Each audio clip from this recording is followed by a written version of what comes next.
अभियान कक्षा 3 से 5 और 6 से 8 दोनों के लिए था। अब इसमें अपन बात करते हैं डे 1, डे 2, डे 3, ये 3 योजनाएं मैं आपको बता चुका था। डे 4 और डे 5 की योजनाओं की बात करते हैं।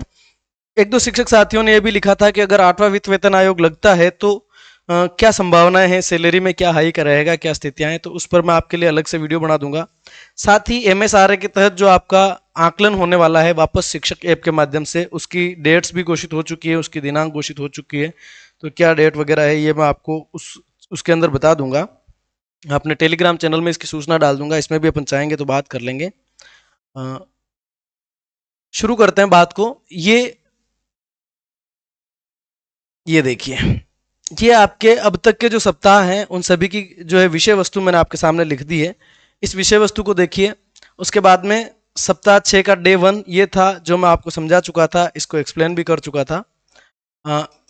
इसके बाद में आपका डे 2 आएगा। डे 2 ये डे 1 की कार्य योजना थी पूरी की पूरी। ये दूसरा दिन था, इसमें क्या गतिविधि करनी है दोनों क्लियर है, ठीक है। कैलाश दान रत्नो जी दोनों क्लियर है, तो फिर मैं चलता हूं। देखिए, अब मैं श्योर हूं कि अपन बात कर सकते हैं। देखिए, चलिए, ये आपकी डे 2 की कार्य योजना थी साथियों। इसके अंदर अपन ने एक गतिविधि करी थी, डे 1 के अंदर भी एक गतिविधि करी थी और बहुत अच्छे तरीके से हमने इसको देखा था कैसे करना है। और ये डे 3 था। इस डे 3 के बाद में आपका डे 4 आता है, ठीक है। अगर तारीखों की बात करें कि डे 1, डे 2, डे 3 कहां पर कैसे डालना है, तो साथियों आपका जो पहला दिन है वो 27/10 ले लेना है आपको।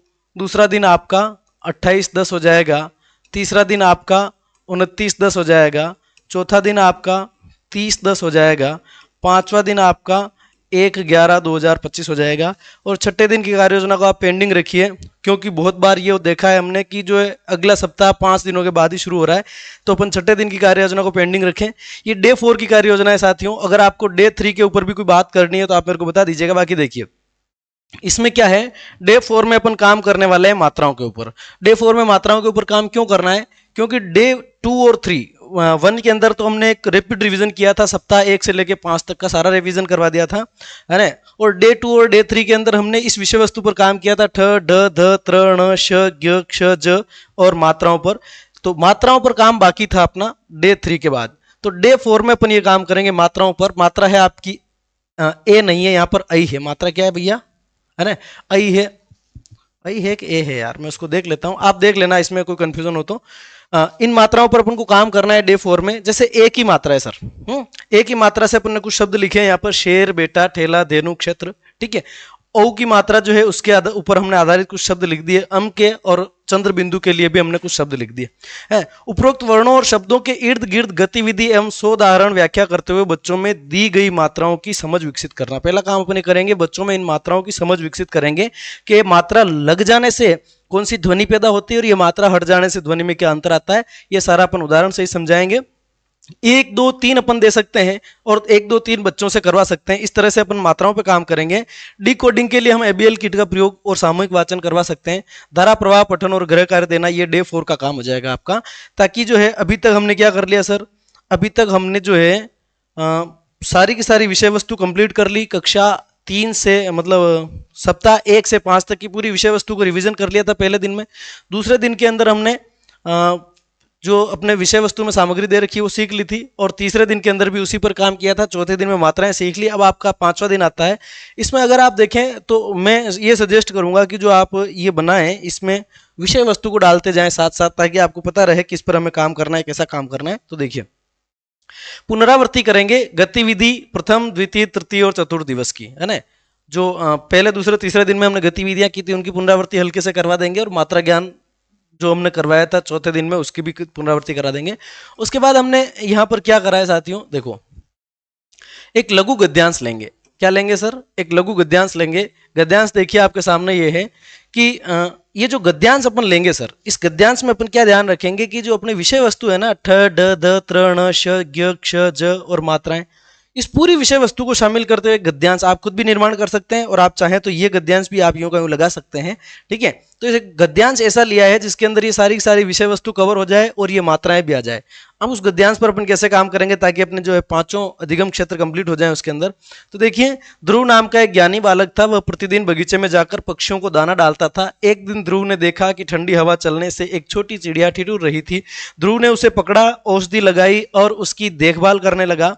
धीरे धीरे चिड़िया ऊर्जापूर्ण हुई और पर फैलाकर उड़ गई। सच कहा है, क्षमा, दया और धैर्य मानवता की निशानियां हैं। अब इसमें क्या कराएंगे, ये गतिविधि अपन ने ये पूरा गद्यांश लिख दिया बोर्ड पर जाकर के, फिर उस गद्यांश को बच्चों से पढ़वाएंगे। इस पढ़वाने से क्या होगा, पढ़वाने से मौखिक भाषा विकास होगा। कुछ बातें बच्चे समझ पाएंगे, कुछ नहीं समझ पाएंगे। विषय वस्तु के वर्णों का अपन रेखांकन करवाएंगे। अब हम कहेंगे कि इस गद्यांश के अंदर से जो विषय वस्तु के वर्ण हैं, क्या था, ड था, त्र था, ज्ञ था, की मात्रा थी, औ की मात्रा थी, तो वो चीजें अपन बच्चों से अंडरलाइन करवाएंगे। तो इससे क्या हो जाएगा, डिकोडिंग हो जाएगी। हाँ, बच्चा ध्वनि और वर्ण को डिकोड कर पा रहा है, उनको प्रतीक संयोजन का काम कर पा रहा है ना। गद्यांश से फिर अपन प्रश्न उत्तर करेंगे। प्रश्न उत्तर से जो अपने समझने का अधिगम है वो कंप्लीट हो जाएगा कि हाँ बच्चा समझ रहा है कि नहीं समझ रहा है ना। कि कहानी के अंदर, इस गद्यांश के अंदर जो जिस बच्चे का हमने जिक्र किया उस बच्चे का नाम बताओ, तो फिर बच्चे उसका नाम बताएंगे। ये अपन कर लेंगे। प्रश्न उत्तर करना, फिर कॉपी में लिखवाने का काम करेंगे, इससे लेखन भी हो जाएगा। और इसमें क्या हो जाएगा साथियों, यह कार्य सभी बच्चों C1 C2 C3 C4 के साथ, सभी बच्चों के साथ अपन ये काम कर सकते हैं, है ना। तो ये आपकी 5वें दिन की कार्य योजना हो जाएगी। 5वां दिन मतलब 27, 28, 29, 30, 31, है ना। 27, 28, 29, 30, 31, तो ये 31 की कार्य योजना हो जाएगी, है ना। अपन इस तरीके से इसको कर लेंगे, 27, 28, 29, 30, 31। ठीक है, 5 दिन की हो जाएगी। आप चाहें तो 1 नवंबर की कार्य योजना बना दूंगा, फिलहाल मुझे आवश्यक नहीं लगी तो मैंने इसको छोड़ दिया है।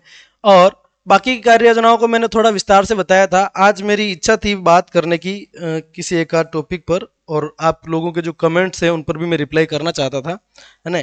लेकिन मुझे लग रहा है कि इन चीज़ों को अब यहाँ पर क्या करना पड़ेगा, छोड़ना पड़ेगा। एक 8th पे कमीशन की जो जानकारी आई है इसके ऊपर अपन डिटेल में बात करेंगे।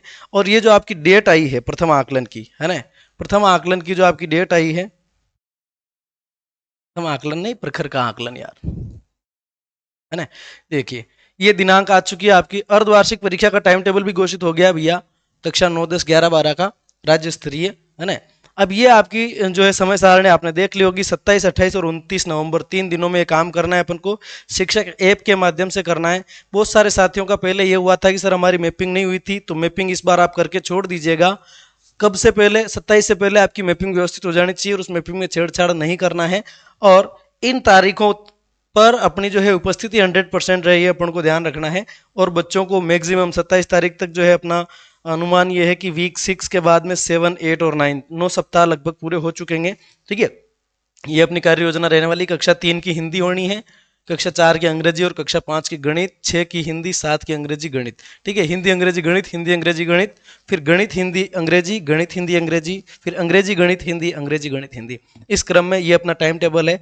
ठीक है, और 8वां जो पे कमीशन लगा है, जो घोषित करने की जो अधिसूचना दी है, उसमें किस तरह से क्या रहने वाला है, इस पर अगर आप चाहेंगे तो अपन बात करेंगे।